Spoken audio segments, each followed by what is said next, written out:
نحمده ونصلي على رسوله الكريم اما بعد فاعوذ بالله من الشيطان الرجيم بسم الله الرحمن الرحيم رب اشرح لي صدري ويسر لي امري واحلل عقدة من لساني يفقهوا قولي ولن اور ہرگز نہیں ترضا راضی ہوں گے ان کا آپ سے الیہود یہود ولا اور نہ النصارا نصارا حتی یہاں تک کہ تتبع تم پیروی کرو ملتہم ان کی ملت کی ان کے طریقے کی قل کہہ دیجئے ان بے شک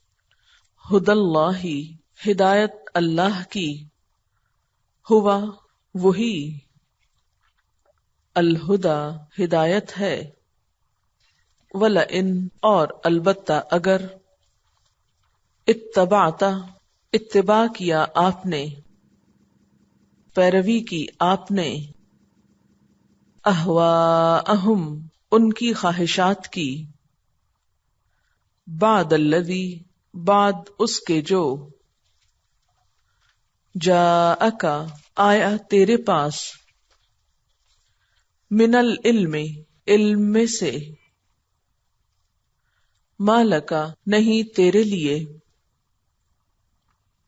من اللہ اللہ سے من ولی کوئی دوست ولا نصیر اور نہ کوئی مددگار الذین وہ لوگ آتیناہم دی ہم نے ان کو الکتاب کتاب یتلونہ وہ تلاوت کرتے ہیں اس کی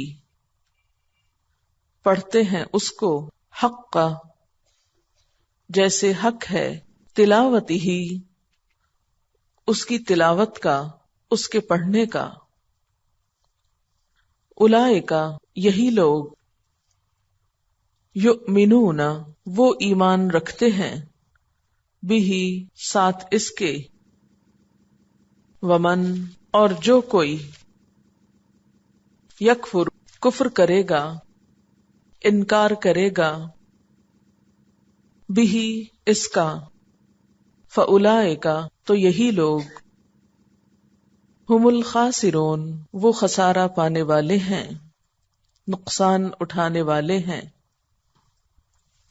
دوبارہ دیکھیے ولن اور ہرگز نہیں ترضا راضی ہوں گے رے داد یہ رضا رضا رضا الیہود یہود ولن نصارا اور نہ عیسائی حتی یہاں تک کہ تتبع تم پیروی کرو اتباع کرو ملتہم ان کے طریقے کو. ملت کہتے ہیں طریقے کو، یہ بھی لائف سٹائل ہے، لیکن یہاں مراد وہ طریقہ ہے جس کی بنیاد مذہب یا رسوم پر ہو، یعنی خاص کلچر کی نمائندگی کرتا ہو. قل کہہ دیجئے ان ھدی اللہ بے شک ہدایت اللہ کی ھو الھدا وہی اصل ہدایت ہے. ولئن اتبعت اور البتہ اگر تم نے پیروی کی اہواءہم ان کی خواہشات کی. اچھا اہواءہم کس سے بنا ہے؟ ہوا سے. ہوا کس کو کہتے ہیں؟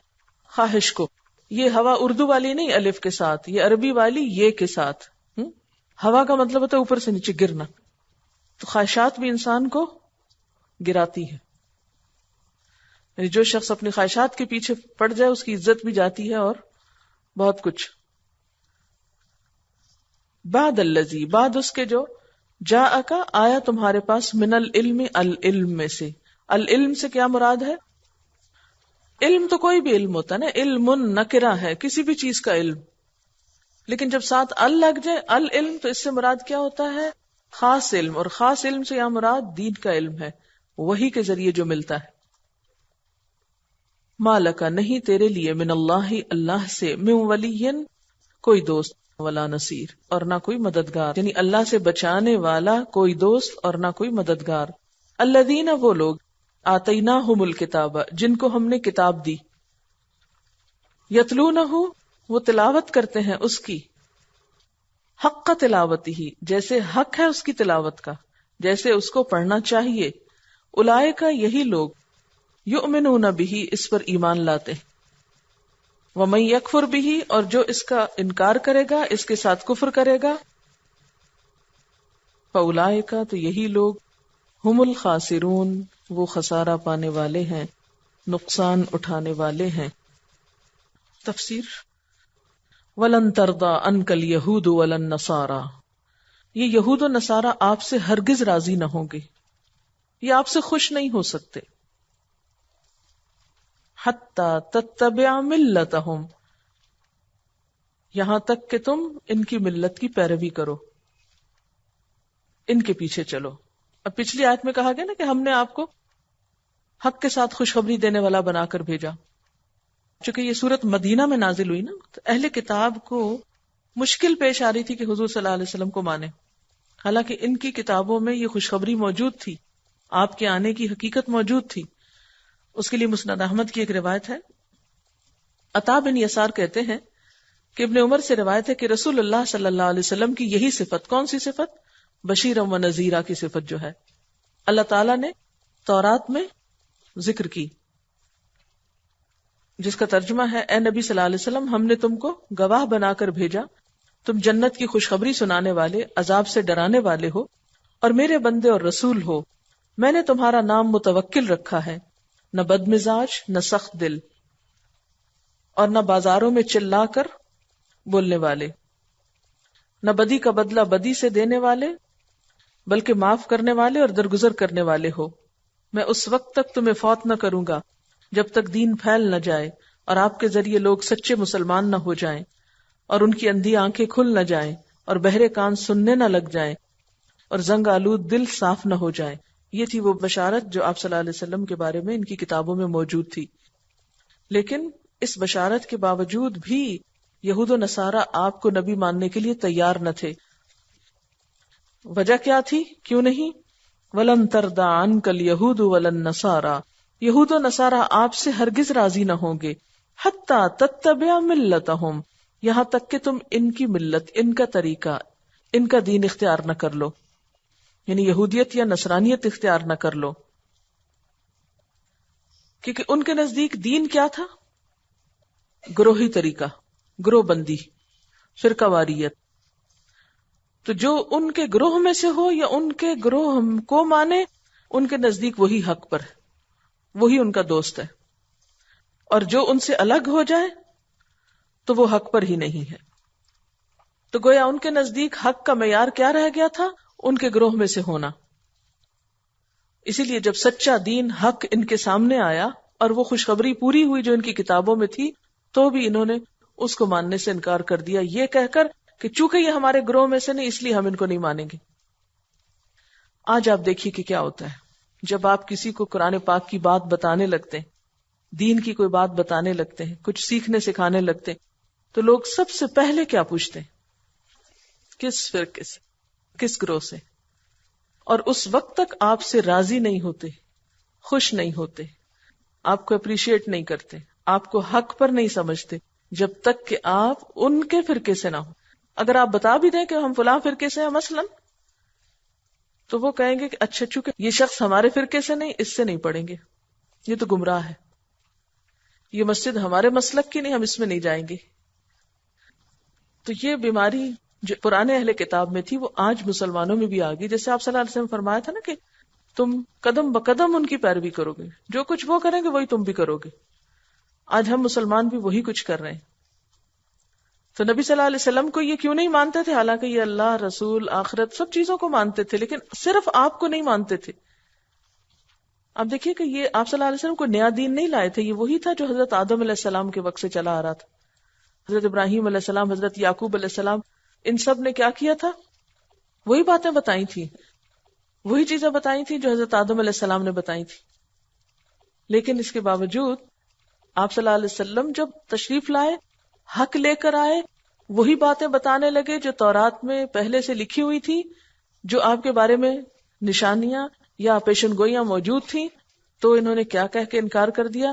چونکہ تم ہمارے گروہ سے نہیں ہو، ہمارے فرقے سے نہیں، اس لیے ہم تمہاری بات نہیں مانیں گے۔ کس کا نقصان کیا انہوں نے؟ اپنا نقصان کیا نا، آپ کا کیا گیا؟ تو یہ آیت جو ہے یہ آج کے دور سے بہت ریلیونٹ ہے، ہم مسلمانوں کی حالت سے، اور ہم مسلمانوں کے پیچھے رہنے کی ایک بہت بڑی وجہ ہے۔ آپ نے کبھی غور نہیں کیا اس بات پر کہ ہماری اکثریت دین سے دور کیوں ہو گئی، دین سے لا علم کیوں ہے؟ آپ کی اتنی زندگیاں گزر گئی، 20 30 40 سال، ابھی تک آپ نے قرآن پاک کو سمجھا کیوں نہیں؟ کیا وجہ تھی اس کی؟ اس کی ایک وجہ فرقہ واریت ہے کہ ہر شخص اپنے فرقے کو پروموٹ کر رہا ہے، اپنے گروہ کی بات کر رہا ہے، اپنے مسلک کو ثابت کرنے کی فکر میں ہے، اپنی بڑائی کے چرچے کر رہا ہے۔ تو حق کا معیار یا سچائی کا معیار یہ نہیں ہوتا کہ کون کس گروہ یا کس فرقے سے ہے، یہ دیکھا جاتا ہے کہ کون کہہ کیا رہا ہے۔ یعنی اگر کوئی شخص قرآن پاک آپ کے سامنے کھول رہا ہے، ایک ایک لفظ آپ کو بتا رہا ہے، ایک ایک آیت آپ کو سمجھا رہا ہے، وہ آپ کے سامنے بھی کھلا ہے، آپ کی آنکھیں بھی کھلی، آپ کے کان بھی کھلے، آپ کے قلم بھی لکھ رہے ہیں، اور گھر میں آپ کے تفسیریں بھی ہیں، لائبریریاں بھی موجود ہیں، ان سب چیزوں کو سامنے رکھ کر بھی اگر ہم کو یہ سمجھ نہ آئے کہ جو بتایا جا رہا ہے وہ کیا ہے، سچ ہے یا نہیں ہے، تو پھر ہمیں اپنی ہی عقل کو جھنجھوڑنا چاہیے کہ یہ کام نہیں کر رہی۔ ہم پھر بھی لوگوں کی باتوں میں آ جائیں اور لوگوں کے پروپیگنڈے میں آ جائیں تو پھر ہم نے اپنی عقل سے کام نہیں لیا۔ تو یہ ایک پرانی نفسیات ہے لوگوں کی کہ وہ سچائی کو اپنی آنکھوں سے نہیں دیکھتے، وہ لوگوں کی آنکھوں سے دیکھتے، اپنے کانوں سے نہیں سنتے، وہ لوگوں کے کانوں سے سنتے ہیں۔ لوگ کیا کہتے ہیں، فلاں شخص کے بارے میں فلاں کی کیا رائے ہے، فلاں نے کیا فتویٰ دیا ہے ان کے بارے میں۔ تو بات یہ ہے کہ جب بھی آپ اللہ تعالی کا دین خالصتاً علمی بنیاد پر، دلیل کی بنیاد پر، بغیر کسی گروہ بندی کے لوگوں کے سامنے پیش کریں گے تو ایسی مخالفت آپ کو ضرور پیش آئے گی۔ لوگ آپ سے ہرگز راضی نہیں ہوں گے، اور خاص طور پہ کون راضی نہیں ہوگا؟ جو خود کسی گروہ یا مسلک میں پھنسا ہوا ہو، وہ نہیں راضی ہوگا۔ اور وہ لوگ جو سچے دل سے بغیر کسی فرقہ واریت کے صرف خالص اللہ کے دین کو سمجھنا چاہیں، اللہ کی کتاب کو سمجھنا چاہیں، اپنی آنکھیں کھول کے، اپنی عقل سے کام لے کے، ان کے لیے مشکل نہیں۔ تو یہاں حضور صلی اللہ علیہ وسلم چونکہ اتنی بڑی سچائی لے کر آئے تھے، اور وہی لوگ نہیں مان رہے تھے جو اپنے آپ کو مذہبی کہتے تھے، آپ کو پریشانی ہوتی تھی نا، تو اللہ تعالیٰ نے تسلی دی کہ آپ پریشان نہیں ہوں، یہ کبھی بھی راضی نہیں ہوں گے جب تک آپ اپنا نام یہودی یا عیسائی نہ رکھ لیں۔ آج اگر یہ کہا جائے نا کہ حضور صلی اللہ علیہ وسلم نعوذ باللہ ایک فرقے یا دوسرے میں سے تھے، تو وہ فوراً مان لیں گے، لیکن کتنے مانیں گے؟ جو اس نام کے ہوں گے، باقی پھر بھی نہیں مانیں گے۔ باقی کیا کہیں گے؟ نہیں، ہمارے نام کو لگائیں تو پھر ہم مانیں گے۔ تو پھر یہ حق پر ہونا تو نہ ہوا کہ کبھی کوئی نام رکھ لے انسان یا کبھی کوئی رکھ لے۔ اور جیسے میں نے پہلے بھی کہا ہے کہ جنت بی نام رکھنے سے جنت نہیں ملا کرتی۔ آپ چاہے جس مرضی فرقے اور مسلک سے ہوں، جب تک آپ خود کچھ نہیں کریں گے، جیسے پیچھے بھی آیا کیا، بلا من اسلم وجہہ للہ، للفرقہ نہیں، جس نے اپنا آپ اللہ کے سپرد کیا، کسی فرقے یا کسی گروہ یا کسی مسلک کے سپرد نہیں کیا، وہو محسن، اور وہ محسن ہے، سنت پہ عمل کرنے والا ہے، فلہ اجرہ عند ربہ، اس کا اجر اس کے رب کے پاس، وہ اسوہ حسنہ کی پیروی کرنے والا ہے، اس کو اجر ملے گا۔ ولا خوف علیہم ولا ہم یحزنون، ایسے لوگوں پر خوف اور غم نہیں ہوگا۔ پھر اللہ تعالیٰ اس کے جواب میں کیا فرماتے؟ قل، آپ ان کو کہہ دیجئے، ان کو بتا دیجئے کیا، ان ھدی اللہ ھو الھدی، بے شک اللہ کی ہدایت وہ اصل ہدایت ہے، اللہ کی بات اصل ہدایت ہے، نہ کہ کسی گروہ اور فرقے اور مسلک سے ہونا۔ وَلَئِنِ اتَّبَعْتَ أَهْوَاءَهُمْ، اور اگر آپ نے ان کی خواہشات کی پیروی کی، ان کی مرضی پہ چلے، بعد الذی، بعد اس کے جو جاءک آ گیا آپ کے پاس، من العلم، العلم میں سے. العلم سے مراد کون سا علم ہے؟ جو وحی الہی پر مبنی ہو، جو کتاب اور سنت کا ہو. ما لک من اللہ من ولی ولا نصیر، تو کوئی بھی آپ کے لیے اللہ سے بچانے والا، کوئی دوست مددگار نہ ہوگا. تو ہمیں اپنے دین کو کس کے تابع کرنا ہے؟ اللہ کی طرف سے آئے ہوئے علم کے، نہ کہ لوگوں کی خواہشات کے، کہ لوگ کیا چاہتے ہیں. اور کبھی آپ دیکھیں کہ لوگوں کی مرضی پہ آپ چلنے لگے تو آپ کہاں جا پہنچیں گے؟ کہاں پہنچیں گے آپ؟ حق کی طرف، اپنے مقصد اور منزل پہ پہنچیں گے؟ نہیں. وہ تو کبھی کوئی کچھ کہے گا، کوئی کچھ کہے گا. آپ کس کس کو راضی کریں گے؟ تو دین لوگوں کو راضی کرنے کا نام نہیں ہوا کرتا. دین تو اللہ کی رضا حاصل کرنے کا نام ہوتا ہے، اللہ کی مرضی پہ چلنے کا نام ہوتا ہے. راستہ کون سا ہے؟ بس وہی ہے جو اللہ نے بتایا ہے. ان ھدی اللہ ھو الھدی. ورنہ اگر اس علم کے بعد جو تمہارے پاس آ چکا ہے، یعنی قرآن پاک اور اللہ تعالیٰ کی طرف سے جبریل امین کے ذریعے جو جو علم آپ کو پہنچا، اس کے آنے کے بعد اگر تم نے ان کی خواہشات کی پیروی کی یا ان کے کسی فرقے میں سے ہونے کی کوشش کی، تو پھر اللہ کی پکڑ سے بچانے والا کوئی دوست اور مددگار تمہارے لیے نہیں. الذین آتیناہم الکتاب، وہ لوگ جن کو ہم نے کتاب دی. وہ لوگ یہاں کون ہیں؟ یہاں اہل کتاب مراد ہیں. یتلونہ، وہ پڑھتے ہیں اس کو. کس کو؟ الکتاب کو، تورات وغیرہ کو. کیسے پڑھتے ہیں؟ حق تلاوتہ، جیسا اس کے پڑھنے کا حق ہے. اولئک یؤمنون بہ، یہی لوگ دراصل اس پر ایمان لاتے ہیں. کس پر؟ اس نبی پر، اس کتاب پر. تو بہ سے مراد یہاں قرآن پاک ہے اور نبی صلی اللہ علیہ وسلم ہے. یعنی جو لوگ اپنی کتاب کو صحیح معنوں میں پڑھتے ہیں، تورات کو پورا پورا پڑھتے ہیں، چھپا نہیں جاتے اس میں سے، اور اس کو سمجھتے بھی ہیں، ان کو حق نظر آ جاتا ہے، ان کو بات سمجھ آ جاتی. پھر ان کے لیے کوئی رکاوٹ نہیں رہتی کہ وہ اس کتاب کو نہ سمجھے، اس کتاب پر ایمان نہ لائیں. وَمَن يَكْفُرْ بِهِ، اور جو اس کا انکار کرے گا. کس کا؟ اس قرآن کا، اس نبی کا. فَأُولَئِكَ هُمُ الْخَاسِرُونَ، تو یہی لوگ دراصل خسارہ پانے والے ہیں، نقصان اٹھانے والے ہیں. کفر کر کے خود نقصان اٹھائیں گے، اللہ تعالیٰ کا کچھ نہیں جائے گا. کیونکہ ان کے اندر کچھ لوگ ایسے تھے جیسے عبداللہ بن سلام، ابو قیس، کچھ اور لوگ جیسے نجاشی، چونکہ وہ اپنی کتابوں کا علم رکھتے تھے. تو جب ان کے سامنے قرآن پاک پڑھا گیا تو وہ فوراً پہچان گئے. کیا کہا تھا نجاشی نے؟ کہ یہ وہی روح ہے جو عیسیٰ علیہ السلام میں بولی تھی. ایک چھوٹا سا تنکا اٹھا کے کہا، ایک تنکے کے برابر بھی فرق نہیں اس کلام اور اس کلام میں. کیونکہ وہ اپنی کتاب کو صحیح معنوں میں پڑھے تھے، تو قرآن پاک سامنے آتے ہی پہچان گئے کہ یہ تو سچی کتاب ہے. حق پہچان گئے نا. اس سے کیا پتا چلتا ہے کہ جو شخص کھلی آنکھوں کے ساتھ اللہ کی کتاب کو پڑھتا ہے، پھر حق اس کو نظر آ جاتا ہے، سمجھ آ جاتا ہے.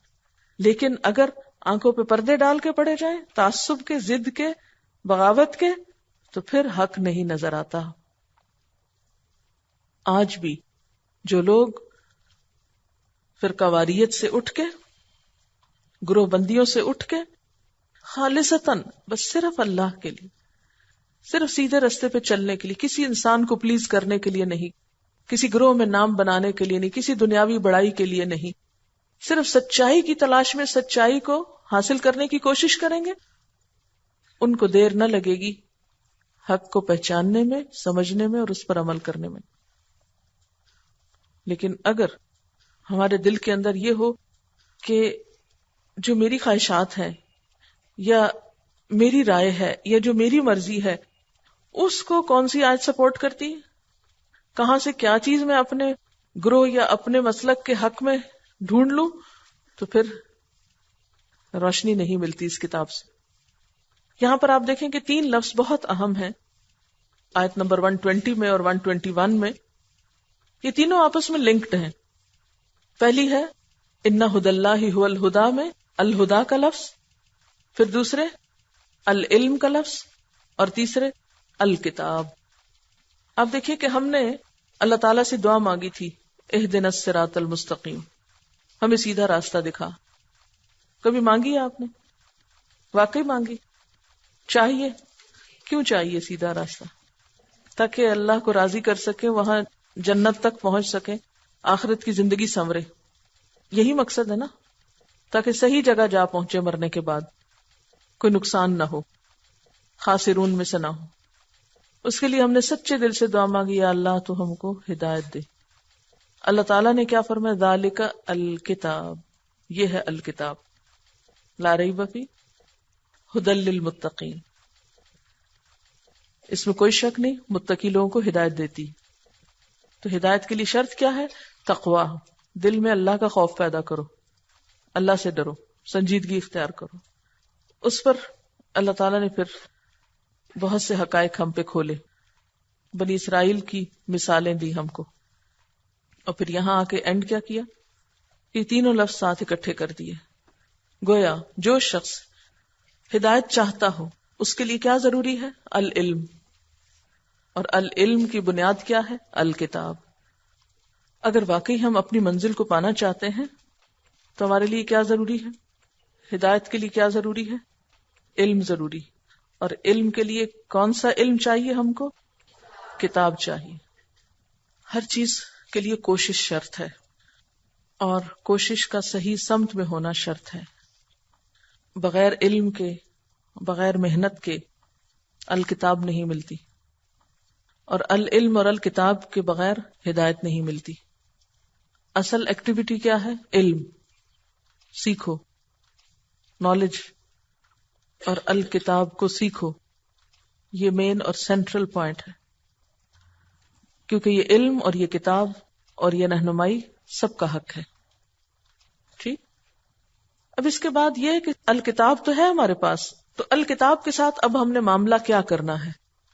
یتلونہ حق تلاوتہ، پڑھتے ہیں اس کو جیسے پڑھنے کا حق ہے۔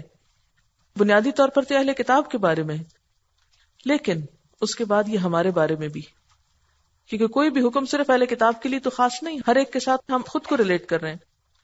کتاب کے پڑھنے کا، تلاوت کا حق کیا ہوتا ہے؟ کتاب کی تلاوت کا حق کیا ہوتا ہے؟ حق کیسے ادا کریں؟ اور ہم میں سے ہر ایک خود سے سوال کرے، کیا میں اس کتاب کا حق ادا کر رہی ہوں؟ خود سے پوچھئے۔ لیکن اس سے پہلے تو آپ کو یہ پتا ہونا چاہیے نا کہ تلاوت کا حق کیا ہے، کیونکہ یہاں یہ کہا جا رہا ہے نا، جو تلاوت کا حق ادا کرتا ہے وہی دراصل ایمان لاتا ہے۔ تو یہ تو ایمان کی شرط ہے ایک طرح سے، ایمان اس کا قبول ہے جو دراصل کیا کرے؟ تلاوت کا حق ادا کرے۔ تو اب ہمارے لیے ضروری ہے نا کہ ہم تلاوت کا حق ادا کریں۔ تو وہ ہوتا کیسے ہے؟ وہ کیا ہوتا ہے؟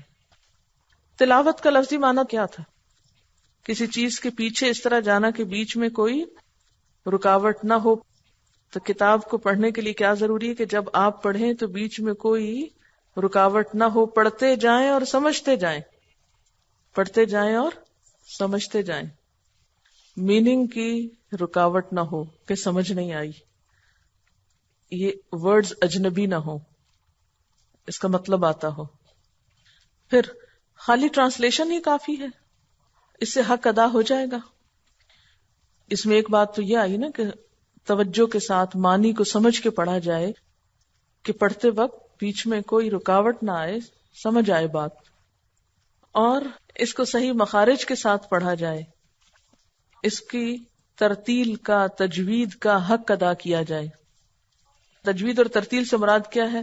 جہاں لمبا کرنا چاہیے وہاں لمبا کیا جائے، جہاں شد ہو وہاں شد ہی پڑی جائے، جہاں مد ہو اس کو زبر نہ پڑا جائے، زیر کو زبر نہ کیا جائے، اور اس پہ عمل کیا جائے۔ عمل کی شرط کیا ہے؟ کہ اس کے حلال کو حلال سمجھا جائے، حرام کو حرام سمجھا جائے، یعنی کتاب کچھ کہہ رہی ہے اور ہم کچھ اور سمجھے ہوئے ہیں۔ پھر اسی طرح نبی صلی اللہ علیہ وسلم جیسے کیا کرتے تھے کہ جب جنت کی آیات آتی تو جنت کا سوال کرتے، عذاب کی آیات آتی تو عذاب سے پناہ مانگتے۔ تو یہ کون کر سکتا ہے؟ جس کو سمجھ آتی ہو، اور جو آیات بھی ہم پڑھیں اس کو خود سے ریلیٹ کریں، پھر آگے پہنچانا اور فہم، تدبر، تذکر. پھر اسی طرح اس میں تحریف نہ ہو، کیونکہ اہل کتاب نے تحریف کر دی تھی نا، یعنی مطلب نہ بدلیں، ترجمہ صحیح کریں، تفسیر کو صحیح سمجھیں. یہ نہیں کہ کتاب کچھ کہہ رہی ہے اور آپ کچھ اور بنا دیں اس کو. اسی طرح اس کا حق یہ ہے کہ اس کی جو باتیں ہیں ان کو پورا پورا بتا دیا جائے، کچھ چھپایا نہ جائے. یہ بھی حق کا تلاوت ہی ہے، کیونکہ اگر ہم کچھ آیتیں پڑھا دیتے ہیں، کچھ نہیں پڑھاتے، کچھ باتیں بتا دیتے ہیں، کچھ نہیں بتاتے، تو یہ بھی حق نہیں ادا ہوتا اس کا. پھر اسی طرح اس کی محکم آیات پر ایمان لایا جائے اور متشابہات میں نہ پڑا جائے، یہ آگے آئے گا. اور اس کا اتباع ہو، پوری طرح اس کو فالو کیا جائے، اس میں غور و فکر کیا جائے. اس کے بعض حصوں کو ماننا اور بعض کو چھوڑ دینا یہ بھی درست نہیں ہے. آپ سوچئے کہ تلاوت کا حق آپ ادا کر رہے ہیں کہ نہیں کر رہے، کیونکہ یہ اللہ تعالیٰ کا ہم سے مطالبہ ہے اور کل کو اس کے بارے میں ہم سے پوچھا جائے گا. وآخر دعوانا ان الحمد للہ رب العالمین. سبحانک اللہم وبحمدک نشہد ان لا الہ الا انت نستغفرک